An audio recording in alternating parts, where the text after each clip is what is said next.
Chef Morty's Party Surprise! Chef Morty's Party Surprise! Focus question. How does Morty change in this story?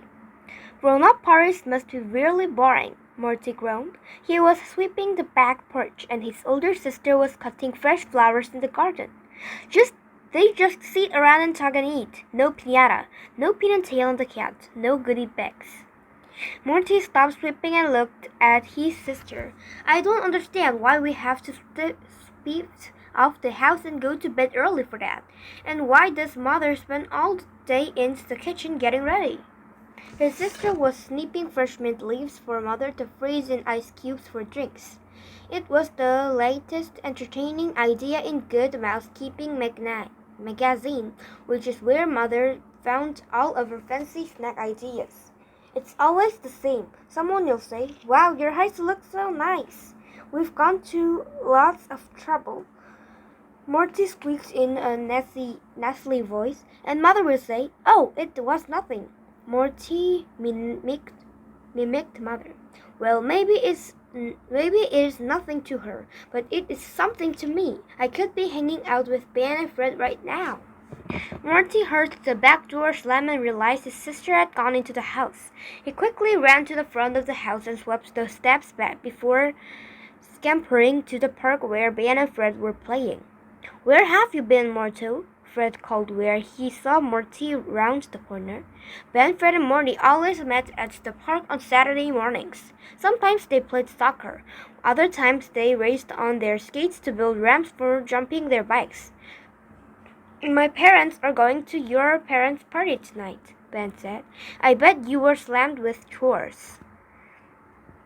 Monty groaned and rolled his eyes. "It's so unfair. I wish you guys could come. Then it would be a real party." The best third-grade buddies played a game of chase and stumped into the early afternoon.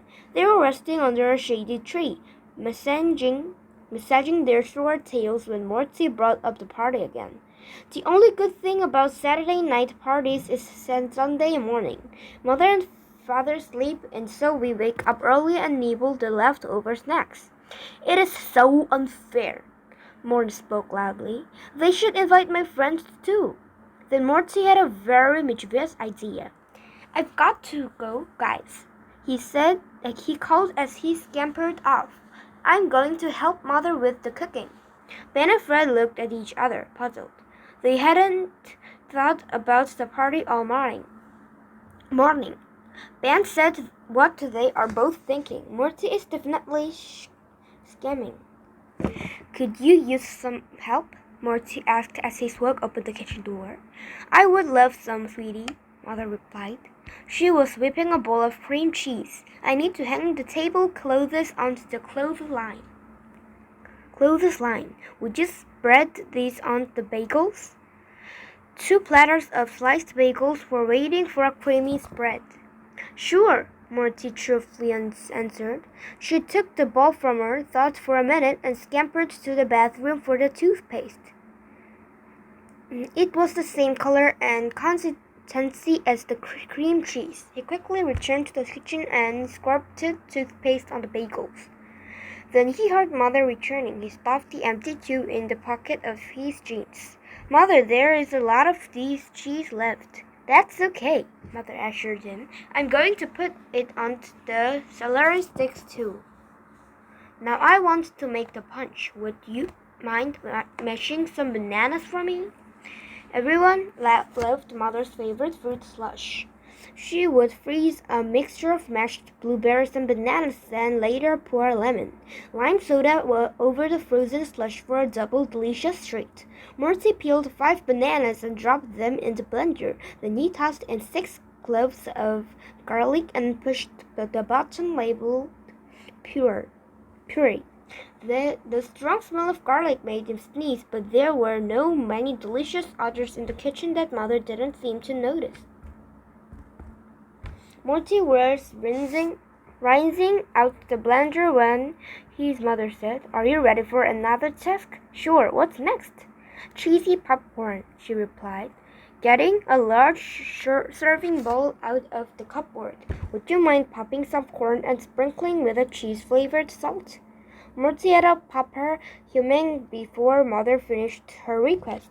With a heaping bowl of fresh popcorn on the counter, Morty opened the cupboard for a cheesy salt, hesitated for a moment, and chose the onion powder instead. His eyes watered as the generously coated the popcorn. Oh, sugar, I don't know what I would have done without your help, Mother gushed. It's just an hour until the guests arrived. No problem, Morty said, but there was one little problem. She was starting to feel bad inside. Morty was already in his Mega Mouse pajamas when Father came to tuck him in. Did you brush your jumper and wash behind your ears? Father asked. I couldn't find the toothpaste, but I water brushed, Morty offered. Great. His father looked puzzled and wondered out loud. Where did that full tube of toothpaste go? Father kissed the top of Morty's head. Go right to sleep, Mega Mouse. I don't want to hear a squeak from you while the guests are here. Father moved on to tuck in Morty's younger brothers in their room, but the smell of old mice, Father's aftershave, lingered. Morty felt guilty about using up all the toothpaste, but it wasn't long before the melodic sounds of his parents' favorite musicians, Marvin, Tinklakees, and the Squeakers, lulled Morty to sleep. Let's see if any food is left. Morty awoke to his younger brother scrambling down the stairs. Morty scrambled out of bed and sleepily tucked down the stairs to search for those fancy snacks. One of Morty's brothers discovered a nearly full bowl of cheesy popcorn in the living room. Yet Morty reached into the bowl at the same time, but before Morty could toss the kernel in his mouth, he got a whiff of onion and snapped his hand back. His brothers wasn't so lucky. With a panicked look, Morty's brother painstakingly searched for a napkin to split these popcorn into. Now fully awake, Morty regularly remembered waking up a few times last night to the sounds of loud choking and sneezing. Hey, there's a full plate of bagels in here. Another brother called from the kitchen. Then Morty heard his brother gag and run to spit out his bite. Now it all came back to Morty. He had a sinking feeling there would be an unpleasant conversation in his near future. Stop! Morty yelled. Too late. Morty's older sister ran for the bathroom with one paw over her mouth and a glass of fruit slush in the other. What's all the racket? Asked Father from the top of the stairs. He looked angry, so the mice didn't make a sound. Morty's younger sister broke the silence. This stuff is nasty. I know, Father said slumly. The guests took a bite, gulped water, and left early with upset stomachs. Father looked into the eyes of each of his mice. Does anyone know how the party food got ruined? The ears of Morty's siblings flapped as they shook their heads no, but Morty could not shake his head. There is one thing about Morty. He always tells the truth. Mother joined Father at the top of the stairs as Morty softly answered. I did it. I spoiled the food. I was mad that our friends couldn't come to the party. The bagels? Mother asked. Toothpaste, Morty mumbled. The popcorn? Onion powder. Father shook his head and asked. The punch? Garlic, Morty admitted. His brothers and sisters looked from Morty to their parents, anticipating what happened next. Mother headed into the kitchen. Morty, we have a lot of cleanup ahead. Let's get started. Morty nodded and had begun to follow Mother when Father spoke up. Young Mouse, you are grounded for a month. You should have plenty of time after cleaning up to write apology notes to each of the guests. While he carefully dried the dishes, Morty noticed his mother looked at him. I was so proud of you for helping me, Mother said. I am hurt and disappointed that our only intent was to ruin the party. I am really sorry, Morty muttered. I didn't think my actions through. I didn't want to hurt you or make anyone sick. I'm so sorry. He reached out to give Mother a big hug.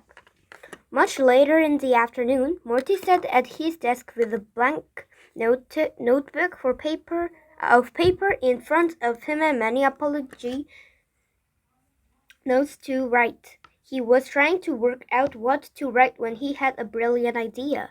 Morty's grandparents had sent him some money for his birthday. Add that to his earnings from the lemonade stand he ran with Ben and Fred last week, and he might have enough for a small party. He wrote to each guest in his best penmanship. Dear Mr. and Mrs. Mouthier, I would like to apologize for the disgusting food I created for my parents' party last Saturday. Please do not let it reflect on my mother, who happens to be a great cook. Please give me the chance to make it up to you and to my parents. Morty Mouse invites you to attend a surprise barbecue party for his parents on Saturday, March 1st at 5 p.m. in the backyard at 55 Mouse Point Lane. Please do not tell my parents about the surprise and bring your little mice along. See you soon, Morty.